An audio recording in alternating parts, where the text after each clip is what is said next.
Hello, welcome to today's edition of my Liberation Gospel, Buharis 105 Days in London, Corruption, Idiotic Arrogance, and Docile Culture. I'm going to look briefly into the disgrace that the Buhari presidency has brought to Nigeria. The caricature, then the corruption it has brought to the country too, because the government seems to be priding itself as an anti-corruption regime. But unfortunately, we have the facts, we have the records. We are in an age of free flow of information. So this is not a military time. This is not in the past whereby Nigerians are easily hoodwinked or bamboozled with propaganda because Muhammadu Buhari at the inception of his regime set up what I call a propaganda machinery. We saw how it took him 6 months to appoint his ministers and his public aides. You and I know how long it took him to get things running. And at the end of the day, he still appointed many who have cases to answer with regards to corruption. So a president of a country, a president of a nation has been abroad for over 100 days. He said he's sick, and the constitution states it clear, yes, to hand over that many. It's a good feeling. It's a good thing that we are beginning to understand the mindsets of Nigerians, especially in this new age of free flow of information with regards to the social media. A lot of people are talking. Some people you may have thought that they are sensible with the new age of seeing what people are saying, what people are posting, the beliefs of people, because the social media gives us privileged information about people's mindsets, what they're thinking. Although there's a lot of cosmetic approach to that, but when it comes to agitations and issues that resonate with the day we've been seeing the angle people take on. And it's important to note that Buhari, from information coming to me as an editor, Buhari was chased out of London today. He flew out, or about to flew out, whatever. But there's a big sign that they are preparing for his coming back in Abuja. There was a sign like this, was it 2 weeks ago or early last week? Yeah, there was preparations at Aso Villa. Unfortunately, the man never returned. But the protest that started 2 days ago of our Momo Don't Do, resume or resign, that have hit the Abuja house in London, has finally sent the man scampering. If you if you go to Africa World newspaper on Facebook, you will see some of the posts by the admins there of the Our Mumu Don't Do protests. They've barricaded the Nigerian house in London until Buhari comes out or resigns, because it's laughable that a president of a country that prides itself as the giant of Africa, a country that prides itself as one of the pillars of developing country, growing economy, a country as big as Nigeria, a country that has important people, intelligent people, entrepreneurs, people that have contributed immensely to the rise of many modern countries around the world. And your president is in London for over 100 days. He said he's sick, and they've been hiding the information. So does it mean that there's no good hospital in Nigeria? I mean, is he the first president that has been sick? It shows that the guy is not serious. It's not about insulting someone. No, nobody's insulting, but he's a public official. If he is not serious to run the office, he should just quit. So this amounts to corruption. Now let us talk about this corruption. Do you know the Nigerian presidential jet has been packed in London for over 100 days? There was a time, that was last month, there was hue and cry about the tax, the fee that is being paid, according to one of our sources from Africa World in London. They said that they packed it in Heathrow, and they had a waiver of about £4,000 daily. But you know, Nigerian government officials, they can lie. They are just born liars and propagandists. I thought it's more than that. Even if it's not, okay, multiply £4,000 to 100 days. Let us not say over 100 days, 200 days, and see what only that jet has been taken off from Nigeria. I know many Nigerians are not interested. They don't even care about. That's why I added docile culture. But I'm going to come to that. So the jet has been taking a lot of hard currency off the Nigerian treasury. Are we talking about the retinue of aids? You see people coming. The Abuja house in London is now the new Asorok. One official to another will just go pay their homage. You know, a lot of this rubbish nonsense going on in that Nigeria. You know, this has repeatedly happened. And unfortunately, Nigerians are used to this sycophantic approach. Nobody, if you criticize, you are given one kind of rubbish name. You are attacked. You will even be hunted into detention. So that is corruption in its. And unfortunately, this current government is priding itself as an anti-corruption regime. But that is fallacy. Okay, let us talk about the recession in the country, because the issue about Nigeria has been repeatedly talked upon. There are a lot of things wrong with the country. That some of these issues, people are tired of talking about them because nothing is going to happen and there can't be any change.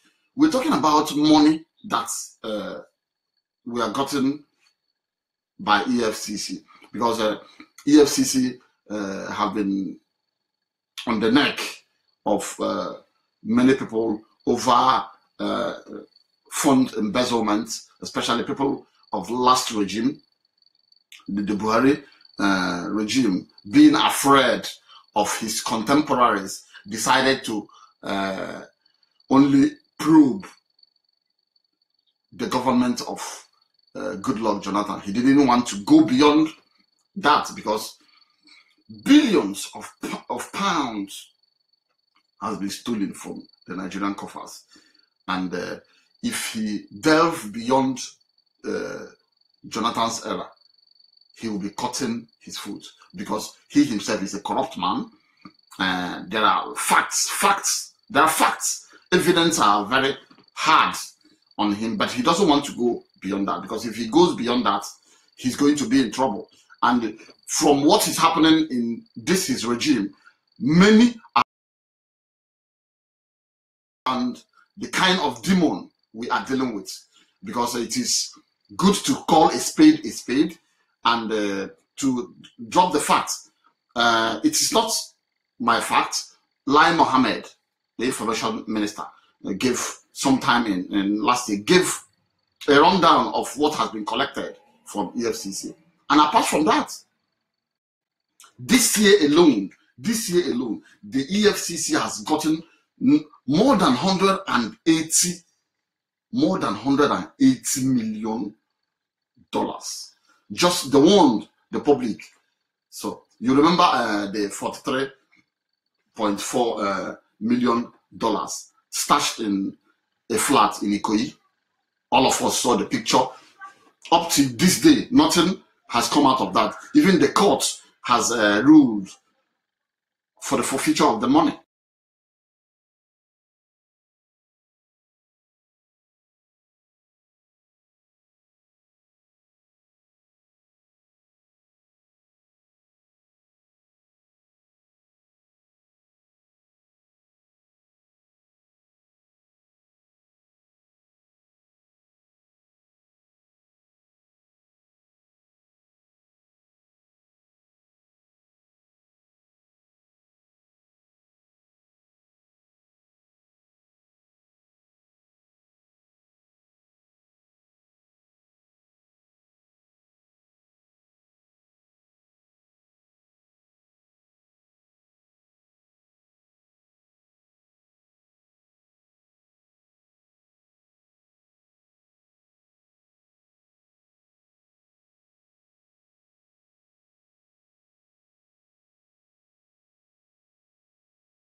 Got lost. It wasn't properly accounted.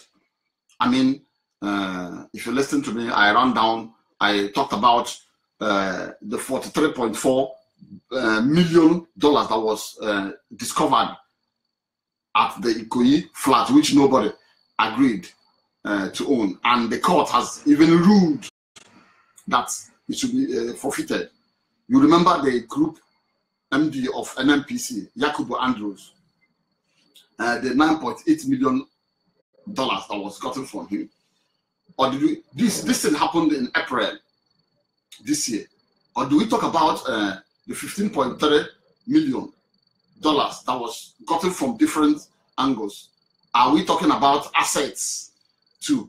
in last year, yeah, that was last year, 2016, there was a rundown by Al-Hajlai Mohammed on what has been recovered by the EFCC. That's whooping sum of money. In fact, you could even faint if I start mentioning them in different currencies. But unfortunately, the country is in a recession. So what we are asking, where has all this cash gone to? Because in Nigeria, nobody accounts. There's no form of accountability. Don't ask questions. We are too divided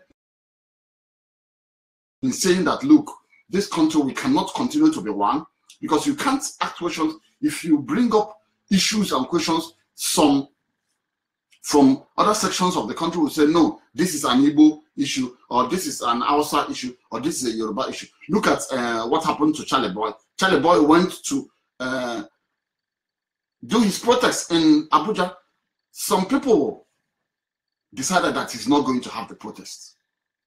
So you see, there's no unity in the country. There's no need pretending that we are united in the country.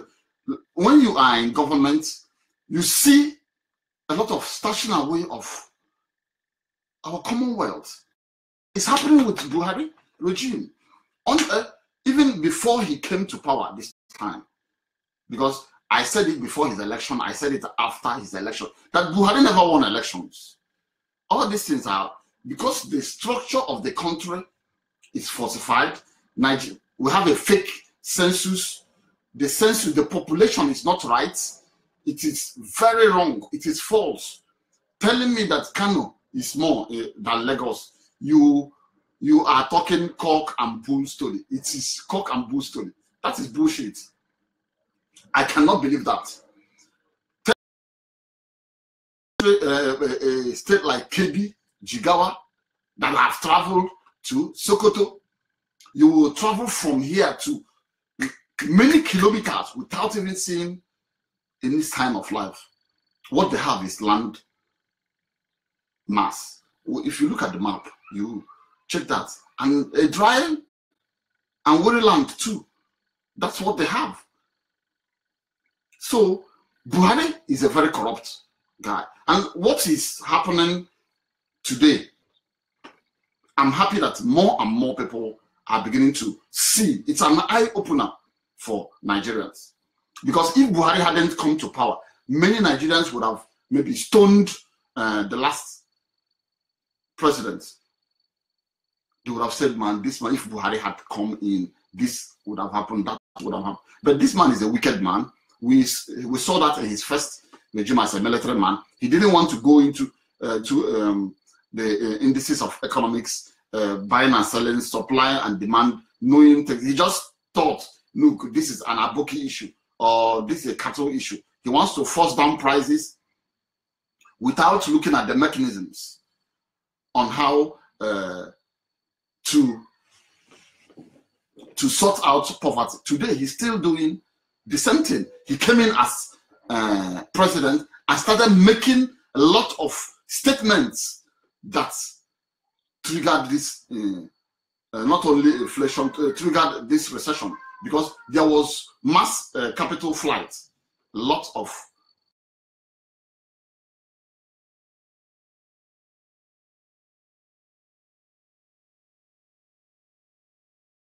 of things that was anti-Nigeria. So this man is not fit to be a president. And today he held up himself up in London saying he's sick. When things happen in foreign countries, we clap for them. 100 days and he stayed in London, squandering our money. The money that they don't even have, money that comes from our land. It's oil resources, because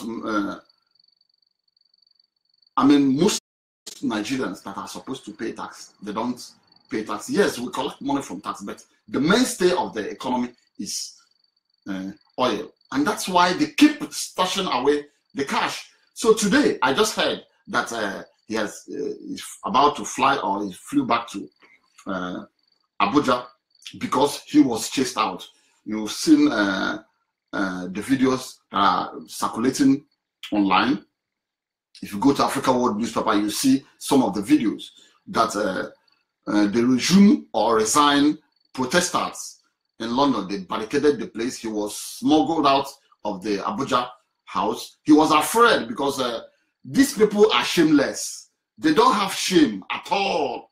They don't have shame. But it's good that Nigerians were there to embarrass him. Because can you imagine, you are a president of a country, you are holed up in a foreign land for more than 100 days, and you are shameless about it. And people come up defending this rubbish, defending this nonsense, saying that this is why we are tired of the system. We are tired of what is happening in the country. Because if it was a country that things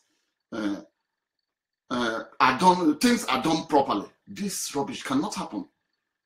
I mean, we are not praying that he should die or he should be sick. But look, this is a public office. If you are not fit, just go out. Another person will go in there. And when you are sick, some argue that the vice president was given authority to act. But did he act?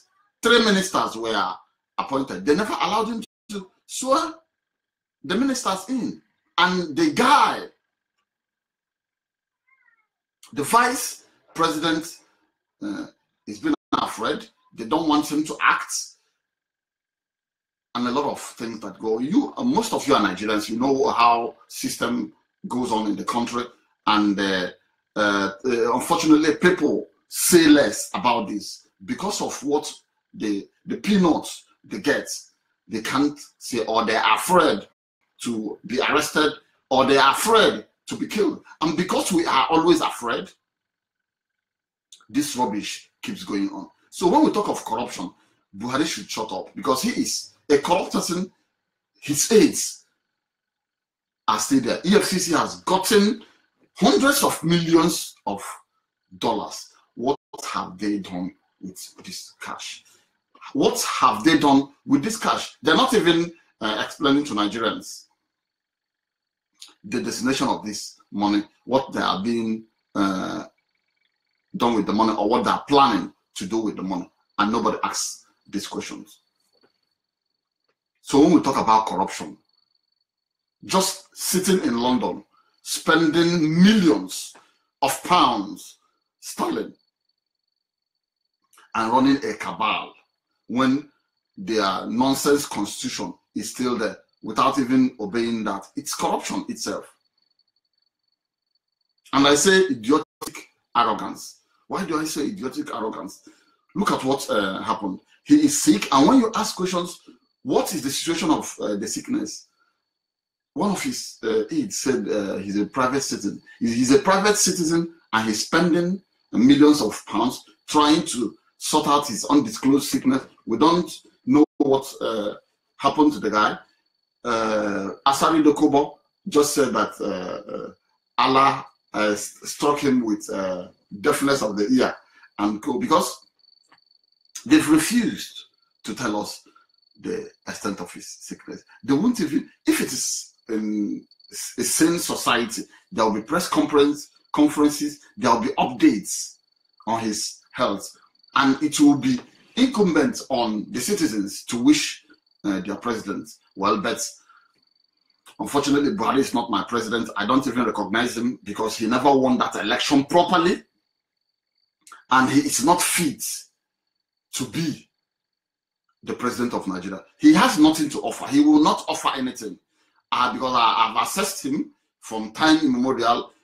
Before he became the so-called president, Buhari never attended, delivered a lecture, or proffered a policy for the betterment of the country. But because Nigeria is a country that is not good, a country that evil reigns over good, a country that will see light and see darkness, a country that is built on what is not solid foundation. That is why a sick Buhari will continue to run the system, and a cabal will always emerge. And when you question, and they're planning for 2019, you can imagine somebody who hasn't even delivered. He has lived abroad more than being at home.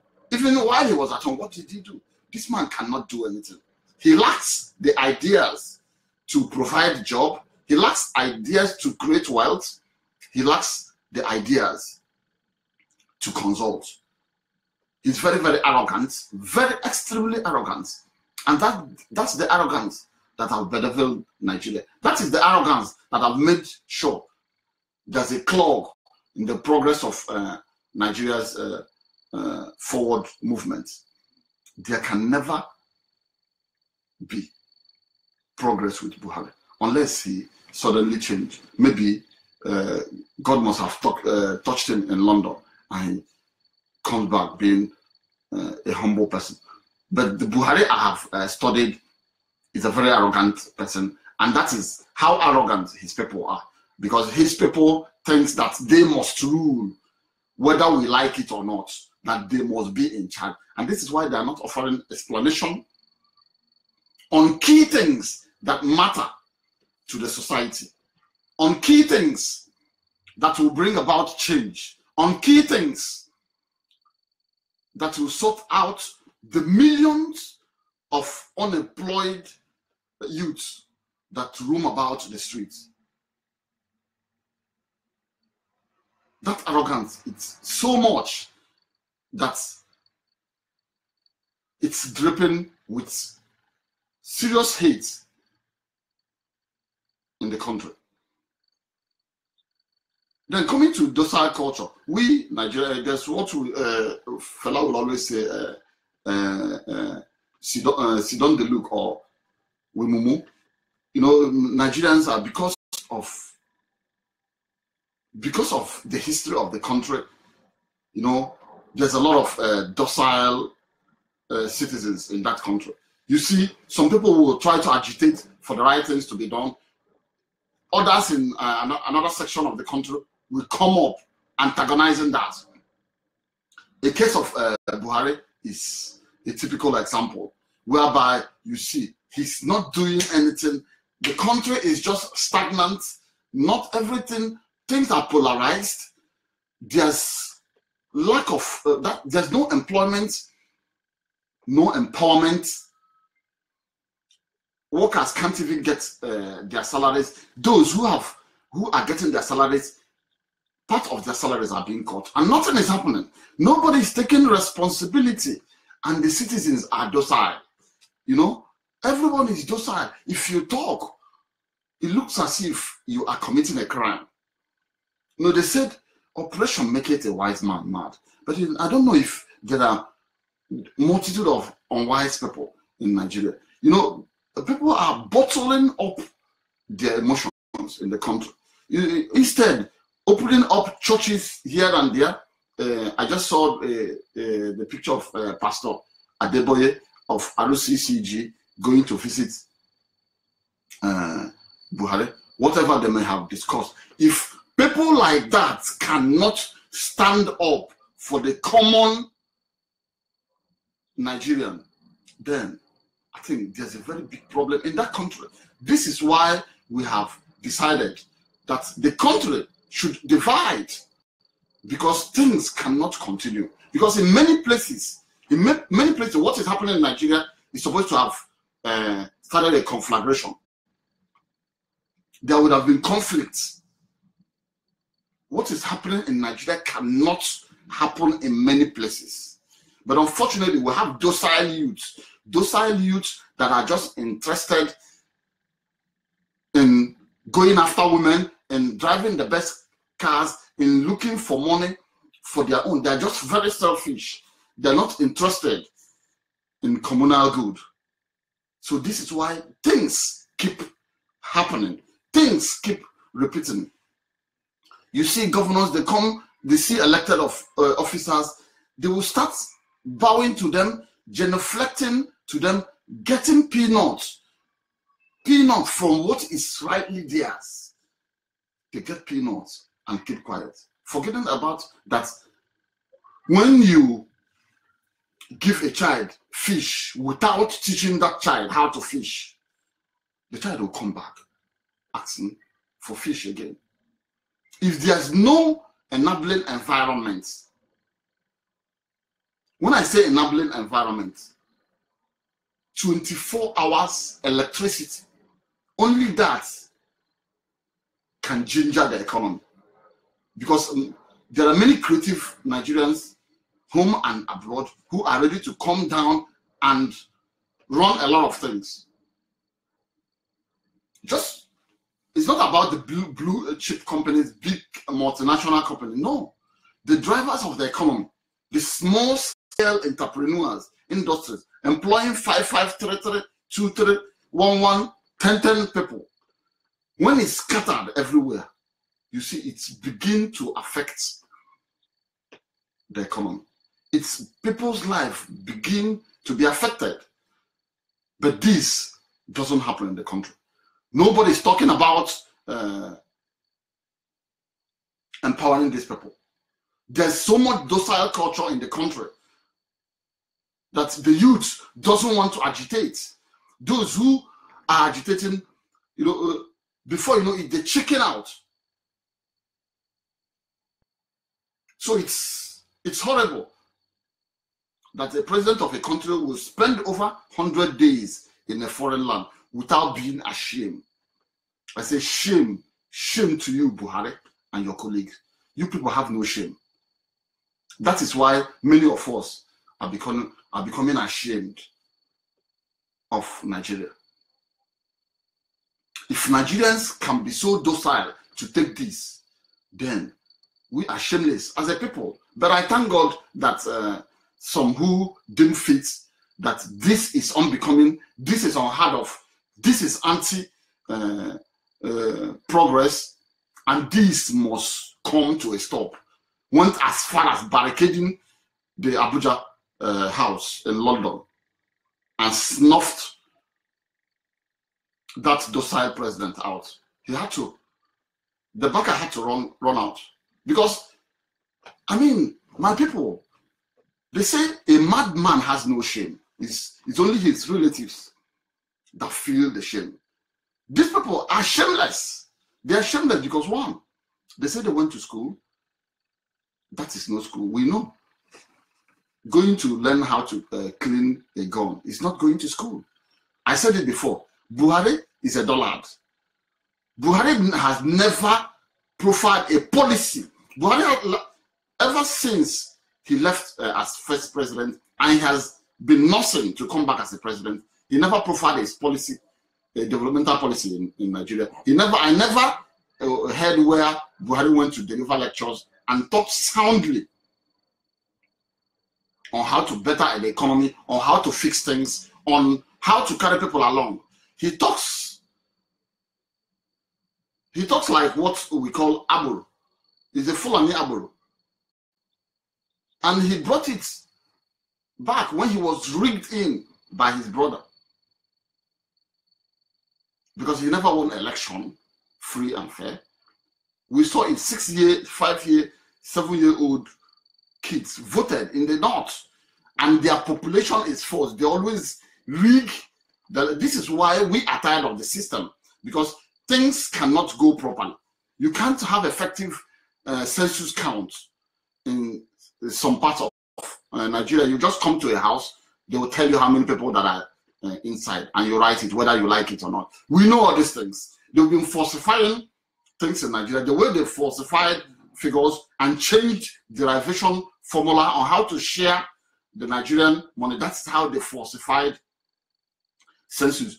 What's the former census chairman, the former Nigerian breweries chairman Odimegu? Yes, during Jonathan, he was saying he made startling revelation that there was no document, that Nigeria has no document to buttress the population that they are informing the international community about. That what is on ground, there's no proof, there's no document to show the past records of the census. That's what the Nigeria says.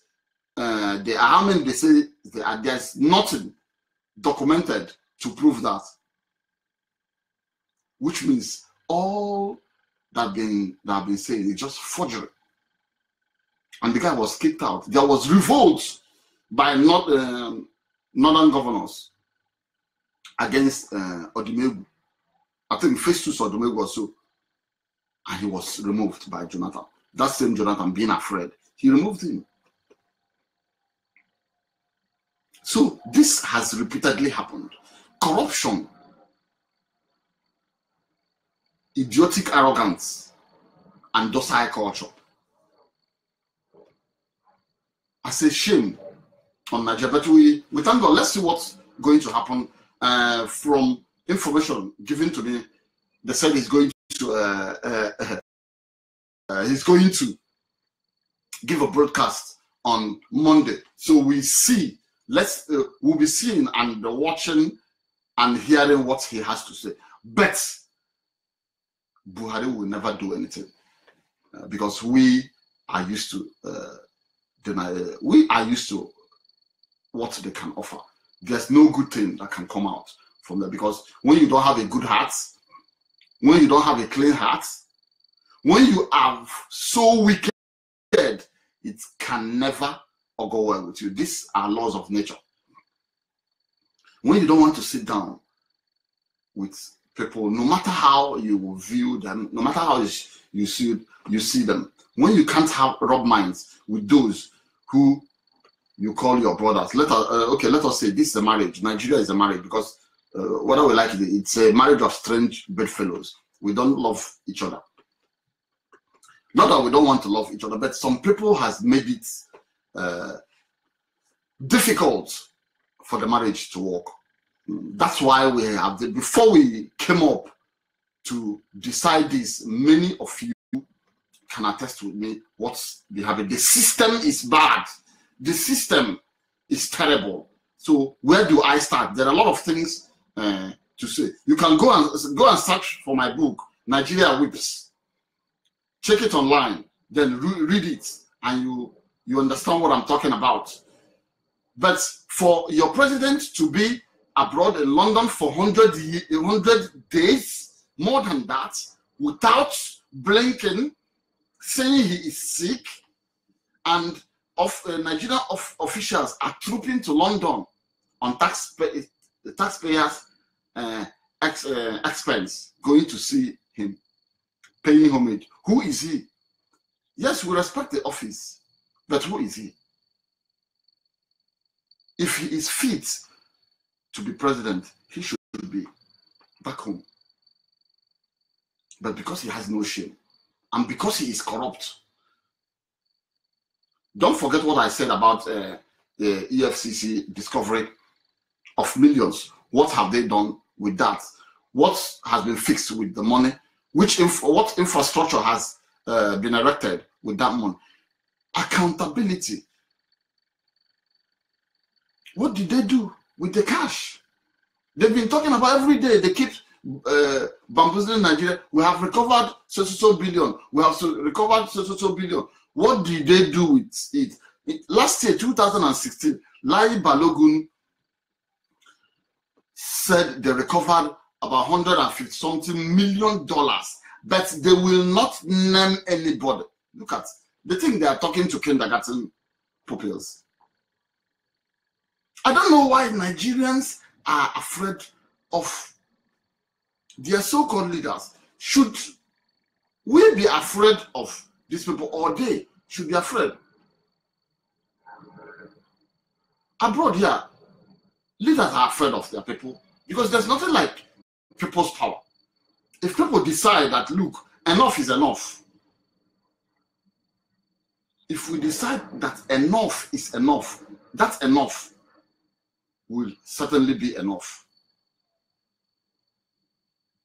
So you can't just wake up every day and be telling us billions have been recovered without showing evidence of it, without even naming who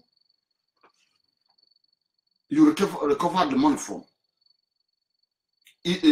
those who were on their list and that was threatened and has even been arraigned to court previously.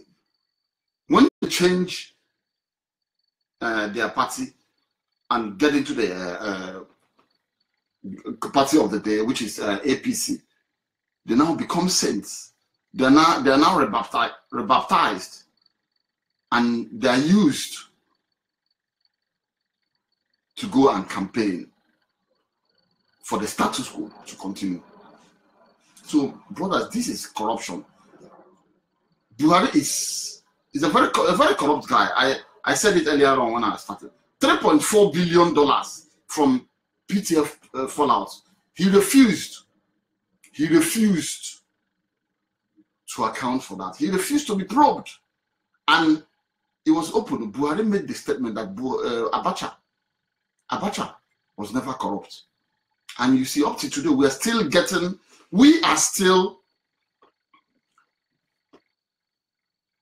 Abacha's loot back into Nigeria. Even this country that I am in, the Republic of Ireland, Abacha stashed out millions here too. Millions of euros is in the public knowledge. Everyone knows about that. Do we talk about the one he hid in Swiss banks or in the US and many other places? And this same Buhari said Abacha was a saint, that Abacha never looted any money. And Buhari himself refused to account for 3.4 billion while he was PTF chairman. And go and check the statistics on the execution of projects by PTF. The man is a wicked person. He's a very, very wicked person. And that's why he cannot last. Because when you are wicked, you'll be stricken with strange illnesses. Because those you want to die won't wish you well.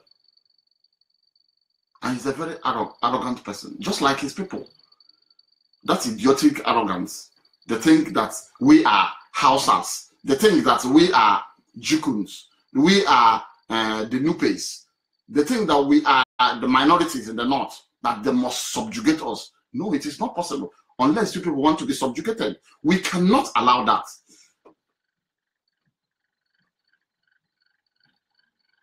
I mean, unless we want to be subjugated by these cattle rearers.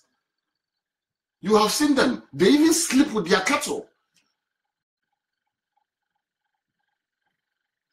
I thank God that the social media is bringing out a lot of things, sacrileges that are going on among human beings.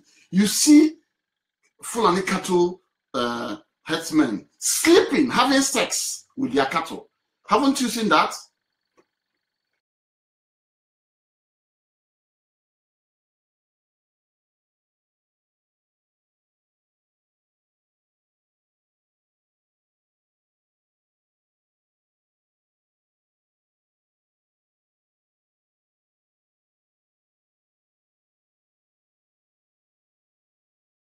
That this arrogance